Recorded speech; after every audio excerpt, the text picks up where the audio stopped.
이 시간 함께 현장에서 또 온라인으로 예배하는 우리 모든 성도님들 주 안에서 사랑하고 축복합니다. 저는 2년 전에 경기도 4개 노회에서 주관하는 체육대회에 참여했다가 이제 무릎을 다쳐서 수술을 받았습니다. 십자인대가 파열돼서 수술을 받았는데, 그리고 이번 주에 그 수술했던 곳에 이 박혔던 핀을 뽑는 수술을 다시 했습니다. 그런데 2년 전 다치고 나서 이 수술하고 또 병원에 있으면서요, 많은 지인들로부터 잔소리를 들었습니다. 네, 지인들이 연락해서 지금 나이가 몇인데, 응? 나이가 몇인데 거기 가서 뛰어가지고 다치냐. 네. 마치 죄인 된 느낌이었어요. 그래도 아무 말 안 하고 그냥 있었죠. 근데 하고 싶은 말은 있었어요. 막 여기까지, 목구멍까지 올라오는 말이 있었어요. 무슨 말이었을까요? 누군 다치고 싶어서 다쳤냐. 그쵸? 제가 뭐 다치고 싶어서 다쳤습니까? 하다 보니까 다친 거죠. 다치고 싶어서 다치는 사람은 아무도 없습니다. 마찬가지로 세상에서 고난과 아픔이 좋아서 그것을 쫓아가는 사람은 아무도 없어요. 없어. 우리가 아프신 분들 계신데 아프고 싶어서 아프십니까? 그런 분 한번 손 들어 보십시오. 아무도 없어요. 아무도 없어. 어떻게 해서든지 안 아프려고 하지, 아프고 싶거나 고난당하고 싶거나 또 괴로움을 당하고 싶어서 자진해서 가는 사람은 없습니다. 그런 사람이 있다면요, 비정상적인 사람이에요. 그렇죠? 이상한 사람이에요. 이상한 사람. 자기에게 막 가해를 하고 자기를 때리고 아픔을 주고, 이게 좀 비정상적인 사람이죠. 세상에서 고난을 당하고 싶어서 당하는 사람은 아무도 없습니다. 우리는 어떻게든지 고난을 피하려고, 아픔을 피하려고 발버둥 칩니다. 모두가 편안한 삶, 걱정 없는 인생을 꿈꾸면서 살아갑니다. 그것이 정상 아닙니까? 그것이. 근데 예수님께서는 우리는 어떻게 해서든지 편안하려고, 어떻게 해서든지 고난을 피하려고, 어떻게 해서든지 아픔을 피하려고 하지만, 예수님께서는 그 고난을 당하시기 위해서 이 땅에 오셨다는 사실입니다. 왜 예수님께서 고난을 당하기 위해서 오셨습니까? 그 목적이 뭡니까? 이 요한복음 10장 10절에는 이렇게 말씀하십니다. 도둑이 오는 것은 도둑질하고 죽이고 멸망시키려는 것뿐이요, 내가 온 것은 양으로 생명을 얻게 하고 더 풍성히 얻게 하려는 것이라. 아멘. 예수님께서 내가 온 것은 왜 왔다고 말씀하십니까? 양으로 생명을 얻게 하기 위해서 오셨다는 겁니다. 그들에게 생명을 주기 위해서, 십자가에서 죽기 위해서 오셨다는 겁니다. 고난을 당하기 위해서 이 땅에 오셨다라고 말씀하십니다. 그렇다면 양이 누굽니까? 양을 누구로 말씀하고 계시는 것일까요? 누구를 위해서, 도대체 그 양떼가 누구이길래 그들을 위해서 이 땅에 오셔서 십자가를 지신 것입니까? 예수님께서 십자가의 고난을 당하실 때 예수님 앞에는 세 부류의 사람이 있었습니다. 첫 번째로는 오늘 말씀에 등장하는 사람들이에요.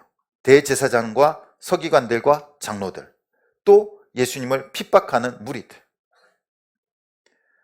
그 중에 가장 핵심적인 멤버는요, 대제사장입니다.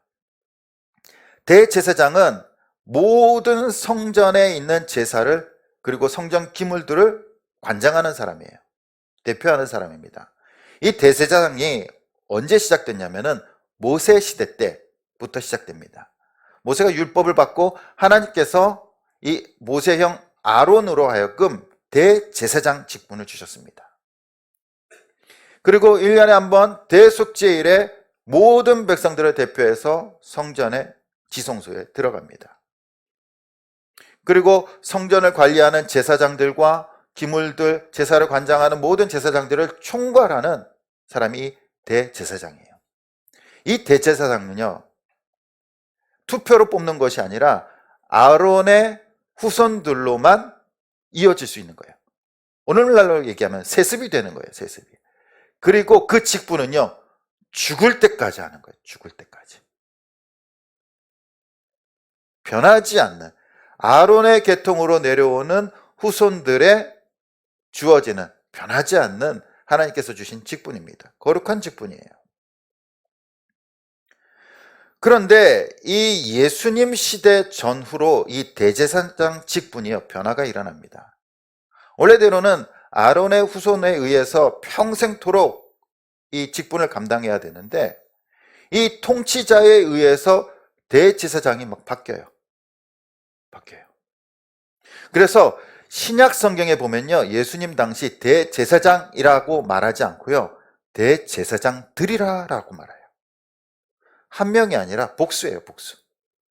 원래는 한 명인데 이 직분이 이 타락함에 의해서, 세상적인 타락을 하면서 막 여러 명에게 이 직분을 주는 거예요. 대제사장 직분을. 또한 종신토록 한 명에게 주어지는 이 직분임에도 불구하고 헤롯 대왕 시대와 또한 예루살렘 멸망 시대 약 107년 동안에 28명의 대제사장이 임명이 됩니다. 그럼 그 기준이 뭘까요? 임명되는 기준이 권력이죠, 권력. 힘의 논리에 의해서, 뇌물에 의해서 그냥 대제사장 직분을 사고 파는 거예요. 사고 파는 거. 이 종교적인 타락이 이루어진 시대라는 겁니다. 그렇다면은 이 지금 예수님 당시의 대제사장도 어땠을까요? 오늘 말씀에 보면 가야바라고 나옵니다. 그도 마찬가지죠. 정통적인 대제사장이라기보다는 타락한 대제사장임을 나타내고 있습니다. 대제사장 직분은 자신의 죄를 속죄하고 모든 백성들의 죄를 속죄하는 속죄 제사를 드리는 것이, 그리고 성전을 총괄하고 주관하는 것이 이 대제사장 직분인데, 그들은 자신의 죄를 속죄하고 백성들의 죄를 속죄하는 것이 아니라 하나님의 아들 예수 그리스도를 죽이는 그 모의에 앞장서게 됩니다. 얼마나 타락했는지를 알 수 있죠. 또한 오늘 말씀에 보면 서기관들이 등장합니다. 서기관들은 이 성경학자들이에요. 성경을 연구하고 또한 거기에서 원리를 빼내서 이 백성들에게 적용을 시키는 겁니다. 그리고 오늘날로 얘기하면 이 성경법을, 율법을 제정하는 사람들, 주관하는 사람들이에요. 입법기관이라고 할 수도 있습니다. 그리고 이들은 그냥 단순히 학자일 뿐만 아니라 사내들이 공회, 이 의회에 임원이 되어서 들어가서 활동을 해요. 그러니까 정치적인 힘도 있고 또한 성경의 권위도 갖고 있는 사람들이에요. 그리고 그들 밑에는 수많은 제자들이 있습니다. 성경을 연구하는 사람임에도 불구하고 구약 때부터 예언된 예수 그리스도를 알아보지 못하고 오히려 예수님을 죽이는 일에 앞장서게 됩니다. 이들을 중심으로 백성들이 예수 그리스도를 핍박하고 십자가에 못 박는 일을 하게 됩니다. 그들은 예수님에 대한 편견이 있었습니다. 그들은 예수님의 자신들이 얘기하는 이 전통적인 규례를 어긴다라고 주장을 해요. 안식일에 병자를 고치거나 또한 손을 씻지 않고 제자들이 음식을 먹는 사건들, 그런 것들을 보면서 예수님을 비난합니다. 또한 심지어는 예수님께서 중풍병자를 고치실 때 죄사함의 권세를 나타내세요. 그러면서 이 예수님과의 대립이 본격적으로 시작이 됩니다. 본격적으로. 예수님께서 사역하는 동안 이 서기관들과 종교 지도자들과 이 대립이 끊이질 않아요. 근데 시간이 지나다 보니까 예수님을 따르는 사람들이 어떻게 됩니까? 많아지거든요. 예수님을 따르는 사람들이 많아지면 많아질수록 그들의 명예와 또한 정치적인 세는 줄어들 수밖에 없어요. 위기감을 느끼게 되죠. 그래서 그들은 모의합니다. 예수님을 죽이기 위해서. 자신의 종교적 이익과 또한 자신의 죄악들을 감추기 위해서 예수님을 죽이고자 모의하고, 그리고 십자가에 못 박는데 앞장서게 됩니다. 바로 예수님께서 십자가에 못 박을 때 이 예수님을 핍박한 자들이 그들 앞에 있었어요. 오늘날 코로나19로 인해서 교회에 대한 인식이 너무나 많이 나빠졌습니다. 몇몇 교회들이 방역 지침을 어기는 것도 그 작용을 한데 일조했습니다. 그러나 최근에는 이제 방역 지침을 철저하게 교회들이 지킵니다. 예배 시간에도 마스크 다 끼고, 지금 다 끼고 계신데, 찬양할 때도 벗지 않고, 식사도 하지 않고, 또한 모임도 하지 않습니다. 근데 며칠 전 뉴스 보도에 이러한 보도를 보았습니다. 교회 예배 전후로 코로나19 전염병이 확산되고 있다라는 보도입니다. 곰곰이 생각해 보니까 이게 무슨 말인지. 예배 때 전염되는 것이 아니라 예배 전후로, 예배 전후로 가정 모임이라든지 이전 모임을 통해서 코로나가 질병이 걸리고 있다라는 거예요. 걸리고 있다라는 거예요. 그러면 예배 때는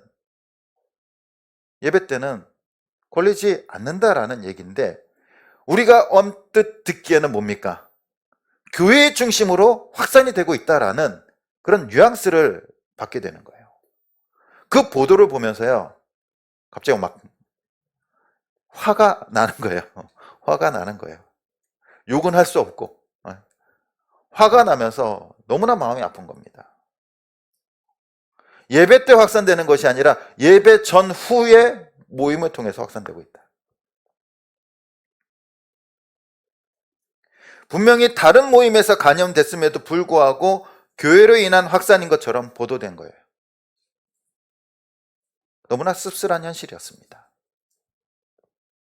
지난 2월 1일에는요, 중앙안전재난대책본부에서 이렇게 발표했어요.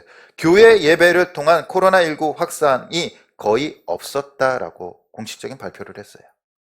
예배 때는. 예배가 아니라 다른 모임에 의해서 확산된 거지, 예배 때는 거의 확산이 없었다라고 발표를 했어요. 그럼에도 불구하고 여전히 사회적 인식은 좋지 않습니다. 그리고 코로나의 확산이 마치 근원지가 교회인 것처럼 여전히 비춰지고 있다는 사실입니다. 그리고 우리 성도님들은 어떻습니까? 교회 다닌다 그러면 사회로부터, 세상 사람들로부터 비난과 또한 따가운 시선을 받게 됩니다. 받게 돼요. 교회에 대한 편견으로 인한 핍박과 또한 비난이 이 세상 가운데, 세상 사람들 가운데 있다라는 사실입니다. 그들은 대제사장이나 종교 지도자처럼 예수님을 핍박하거나 교회를 핍박하지는 않아요. 그러나 여전히 우리는 그 따가운 시선 속에서 우리도 모르는 핍박과 고난과 또한 아픔을 당하면서 살아가고 있습니다.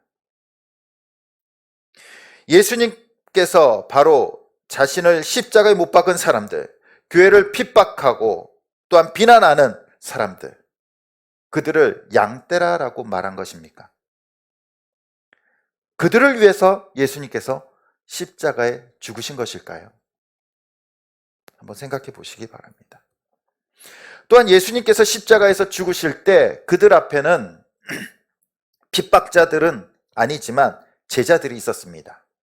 예수님의 제자들은 어떠한 사람들입니까? 예수님께서 공생애를 시작하실 때 3년 동안 예수님과 동고동락했어요. 어려움도 같이 하고요. 즐거움도 같이 했어요. 같이 먹고 자고 또한 같이 예수님의 그 음성으로 직접 하나님의 말씀을, 예수님의 말씀을 직접 들었던 사람들입니다. 얼마나 복된 자리였습니까? 우리 같으면요, 예수님의 음성을 한번 정말로 진짜 만나서 한번 듣고 한번 만져보기도 하고 한번 안아보기도 하고, 그게 소원 아닙니까? 그게. 근데 그들은 3년 동안 그렇게 예수님과 함께 동고동락했어요. 그리고 예수님께서 행하시는 모든 기적을 두 눈으로 목격합니다.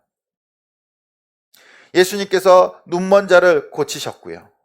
중풍병자를 고치셨고요. 그리고 아픈 자들을 치유해 주셨어요. 귀신 들린 자들에게 귀신을 내쫓으셨어요. 제자들은요, 그것을 다 봤어요. 다 봤어요. 심지어는 베드로는요, 물 위를 걸어가는 그 체험을 합니다. 또한 베드로와 야고보와 요한은 야이로의 딸이 죽었을 때 살아나는 그 현장에 있었어요. 이 정도면은 예수님의 정말로 수족들 아닙니까? 수족들. 예수님과 떨어질 수 없는 관계예요. 그 말씀을 듣고 기적을 보았어요. 사람을 살리는 기적도 보았어요. 예수님의 산 증인들입니다. 증인들. 그런데 그들은요, 예수님이 십자가에 못 박히실 때 어떻게 됩니까? 다 뿔뿔이 흩어져 버려요. 싹 사라져 버립니다. 사라져 버려요. 오늘날로 얘기하면요, 배신자들이에요. 배신자들 아닙니까? 그 말씀을 듣고 그 눈으로 직접 모든 것을 다 목격했음에도 불구하고, 하나님의 아들이십니다 라고 고백했음에도 불구하고요, 신기하게도 다 도망가 버려요. 다 도망가 버려요. 배신해 버립니다. 배신해 버려요. 의리 없는 배신자들이에요. 얼마나 창피한 모습들입니까? 오늘날에도요, 이러한 제자들과 같은 성도들이 있어요. 처음에는 예수님의 은혜를 받고요, 잘 따라갑니다. 예배도 잘 드리고, 또한 전도도 하고, 기도도 하고, 또 헌금도 잘 드리고, 봉사도 열심히 합니다. 열일 제쳐놓고 다 해요. 근데 자식에게 어려움이 닥쳐오는 겁니다. 질병의 어려움, 물질의 어려움, 관계의 어려움, 또한 오늘날 같은 이런 이 전염병의 어려움들. 그러면요, 떠나버려요. 제자들이 왜 떠났습니까? 왜? 자신들이 생각한 그리스도의 모습이 아니었어요. 정말로 하나님의 아들이라면 저렇게 힘없이 십자가에 죽으면 안 되었던 겁니다. 근데 너무나 무기력하게 십자가에서 죽으시는 모습을 보고요, 실망한 나머지 다 도망가 버려요. 교회를 떠나는 사람들 모습도 그렇지 않습니까? 뭔가 교회에 나오면 신앙생활 열심히 하면은 자기가 복도 받고 물질의 축복도 받고 건강의 축복도 받고 모든 것이 만사형통 될 것 같은데, 교회 나오니까 생활이 편하지 않아요. 몸도 더 아픈 것 같고요, 또 경제적인 어려움도 더 있는 것 같습니다. 자기가 생각한, 본인이 생각한 신앙의 모습이 아니에요. 예수님의 모습이 아니에요. 그러니까 쉽게 떠나버려요. 포기해버립니다. 이것들이 제자들의 모습이 아닙니까? 통계에 의하면요, 코로나19가 종식되면요, 한국교회 성도의 약 30% 정도가 회복되지 않을 전망이라고 합니다. 30%가. 얼마나 가슴 아픈 현실입니까? 코로나 시대에 예배 생활이 흔들리니까요, 교회에서 마음이 멀어지고, 또한 예수님에게서 마음이 멀어지는 겁니다. 멀어지는 거예요. 그러다 보니까 교회보다 세상이 더 좋아 보여요. 떠나는 겁니다. 떠나는 거. 과연 이들이 예수님께서 말씀하시는 그 양떼들입니까? 예수님께서 이들을 위해서 십자가를 지시고 고난을 당하신 것일까요? 우리 성도님들의 생각은 어떻습니까? 또한 세 번째 부류의 사람들이 있습니다. 핍박하는 사람들, 그 다음에 예수님을 배신하고 떠난 사람들. 그 사람들 말고 예수님 곁을 끝까지 지킨 사람들이 있어요. 누가복음 23장 27절에 예수님을 따르는 무리가 있었습니다. 또 백성과 및 그를 위하여 가슴을 치며 슬피 우는 여자의 큰 무리가 따라오는지라. 예수님께서 십자가를 지시고 가셨을 때 여자의 큰 무리들이 왜 남자의 무리는 없었는지, 여자의 큰 무리들이 예수님을 따라가요. 따라가. 당시 여자들은요, 힘없는 사람들이었어요. 인권이 보장되지 않는 사람들이었습니다. 그럼에도 불구하고 그들은 예수님을 끝까지 쫓아가요. 마태복음 27장 56절에는 이렇게 말씀하십니다. 그 중에는 막달라 마리아와 또 야고보와 요셉의 어머니 마리아와 또 세베대의 아들들의 어머니도 있더라. 아멘. 다 여성들이에요.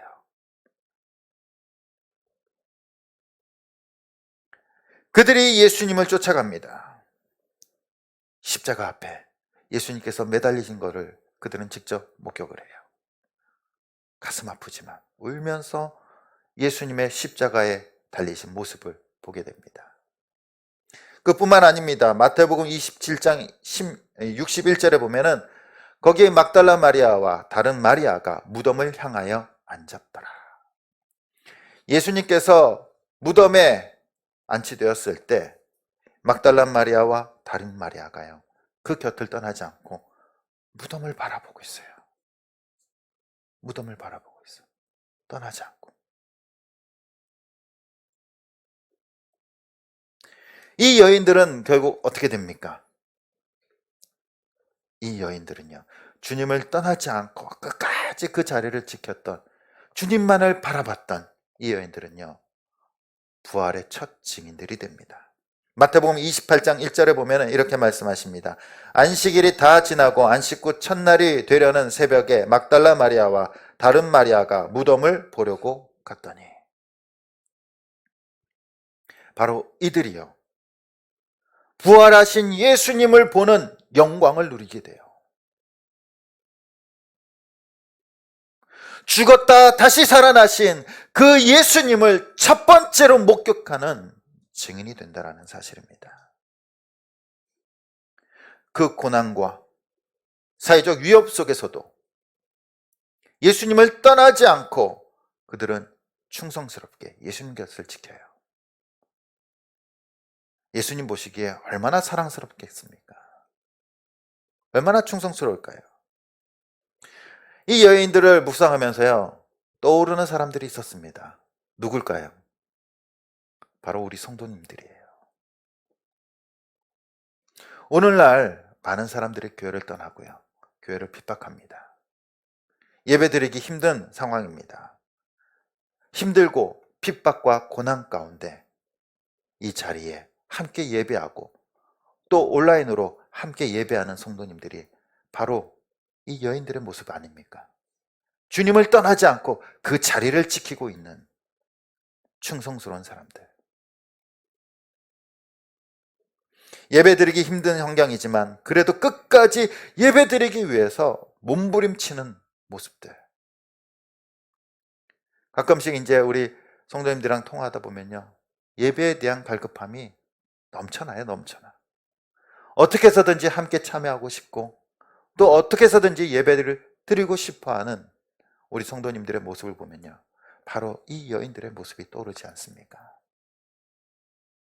주님의 곁을 떠나지 않고 끝까지 그 자리를, 예배의 자리를, 은혜의 자리를, 주님과 만나는 그 자리를 지키는 우리 성도님들의 모습인 줄 믿습니다. 서로 이렇게 인사를 하고 싶지만 스스로 한번 이렇게 자신에게 얘기해 주십시오.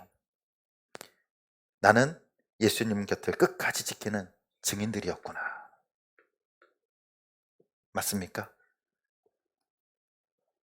그러면 예수님께서 끝까지 예수님 곁을 지키고 있는 이 여인들을 양떼라라고 말씀하시는 겁니까? 이들을 위해서 십자가를 지신 것일까요?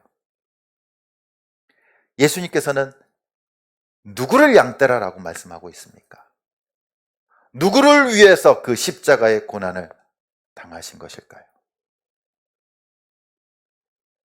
핍박자들, 배신자들, 그리고 충성된 예수님의 증인들. 누구를 위한 십자가일까요? 우리 요한복음 3장 16절 우리 함께 읽어보도록 하겠습니다. 시작. 하나님 세상을 이처럼 사랑하사 독생자를 주셨으니 이는 그를 믿는 자마다 멸망하지 않고 영생을 얻게 하려 하심이라. 아멘. 하나님이 세상을 이처럼 사랑하사 독생자를 주셨다라고 말씀하십니다. 하나님께서 세상을 사랑하셨대요.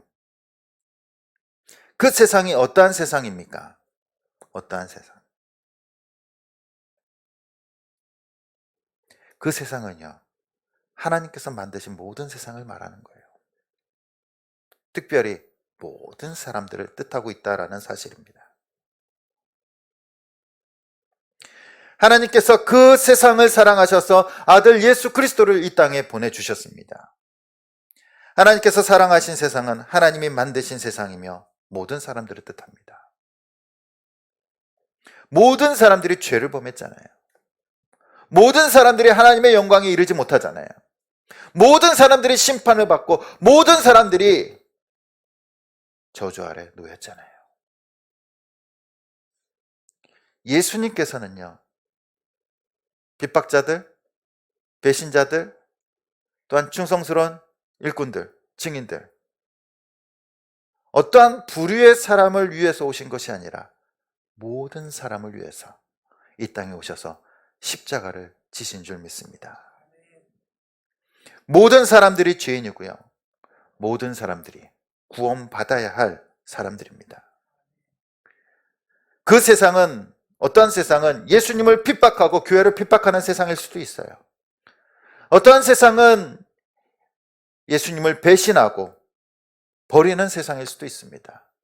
또한 어떠한 세상은 예수님을 끝까지 따라가는 충성스러운 세상일 수도 있어요. 그러나 그 모든 사람들에게 예수님의 은혜가 필요하다라는 것입니다. 예수님께서는 그 모든 사람들을 위해서 스스로 고난을 당하고 십자가에서 죽기 위해 이 땅에 오신 줄 믿습니다. 교회를 핍박하는 사람들, 또한 교회를 떠난 사람들, 아니면 우리 성도님들과 같이 교회를 지키고 있는 사람들, 그 모든 사람들을 위해서 예수님께서 이 땅에 오셨다라는 것입니다. 우리는 이제 이 세 부류의 사람들이 아니라 두 부류의 사람들로 봐야 돼요. 이것이 예수님의 눈이에요. 어떠한 사람들일까요? 예수님의 눈은요, 딱 두 부류의 사람이에요. 구원받은 사람과 구원받을 사람이에요. 우리는 핍박자, 배신자, 충성스러운 사람들, 무리들, 막 사람들을 나누지만 예수님의 마음은요, 구원받을 사람들과 구원받은 사람들밖에 없다라는 겁니다. 우리는 이 세상 가운데 교회를 핍박하는 사람들로부터 따가운 눈초리와 핍박과 비난을 당할 수 있어요. 얼마 전 보도와 같이. 또한 우리 가운데 또 어떤 사람들은 주님을 떠난 사람들도 있을 수 있습니다. 또한 이렇게 충성스럽게 함께 예배하는 사람들도 있어요. 그러나 그 모든 사람들에게 예수님의 은혜가 필요하다라는 것입니다. 그래서 우리가 떠났다고 해서, 우리를 핍박했다고 해서 우리도 악한 말로 그들을 저주하고 욕하는 것이 아니라 우리는 떠난 자들과 핍박자들을 향해서 저들은 이제 머지않아 우리의 형제가 될, 자매가 될, 구원받을 존재로서 우리는 그들을 바라봐야 돼요. 그것이 바로 예수님의 눈입니다. 예수님의 마음이에요. 우리는 늘 하나님의 은혜를 기억해야 될 줄 믿습니다. 우리의 모습이요, 원래 핍박자들 아니었습니까? 또한 언제는, 다른 때는 어려우면은 피하고 싶고 도망갔던 제자들의 모습은 없었습니까? 그것은 다 우리의 과거들의 모습이에요. 과거의 모습. 그렇기 때문에 그들을 비난하거나 또한 악한 말로 대적하는 것이 아니라 저들도 예수님께서 품으시는 양떼들이다. 저들도 다시 돌아와야 되고 예수님을 믿어야 할 영혼들이다라는 사실을 기억하면서 그들을 섬기고 사랑해야 될 줄 믿습니다. 이번 주 특별히 고난주간을 통해서 특별 새벽 예배를 드리려고 합니다. 우리 성도님들, 이 고난주간 특별 새벽 예배를 통해서 매일매일 그 예수 그리스도의 은혜를 묵상하고 또한 회복하길 소원합니다. 그뿐만 아니라 돌아와야 할 영혼들, 우리의 형제 자매가 될 그 영혼들을 위해서 함께 기도하는 시간이 되기를 축복합니다. 오늘 말씀해 보면요, 예수님께서 십자가를 지시고 구원을 이루실 때 그 앞에는 세 부류의 사람들이 있었어요.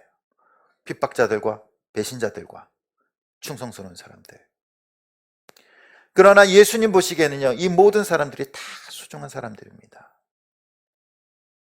예수님께서 십자가에서 지실 때 뭐라고 말씀하십니까? 아버지요, 저들이 하는 일을 알지 못합니다. 저들의 죄를 용서해 달라라고 말씀하셨어요. 예수님을 핍박하는 자들과 배신자들에게도 그들을 미워하지 않으셨습니다. 예수님의 눈에는 그들은 돌아와야 할, 하나님의 백성이 돼야 할 거룩한 양떼들이었어요. 그러한 주님의 마음이 있었기에, 그 은혜가 있었기에 저와 여러분들이 예수님을 믿고 은혜를 받고 예배를 드릴 수 있는 겁니다. 우리가 언제부터 예수님을 믿었습니까? 언제 예수님을 따랐습니까? 예수님을 믿기 전에는요, 우리는 핍박자였고 배신자였어요. 만약 핍박자들과 배신자들을 징벌했다면 우리 또한도 예수님을 믿을 수 없었다는 겁니다. 이 세상에는요, 예수님을 믿을 사람과 믿은 사람, 구원받을 사람과 구원받은 사람밖에 없는 줄 믿습니다. 누구에게든지 예수님의 은혜가 필요합니다.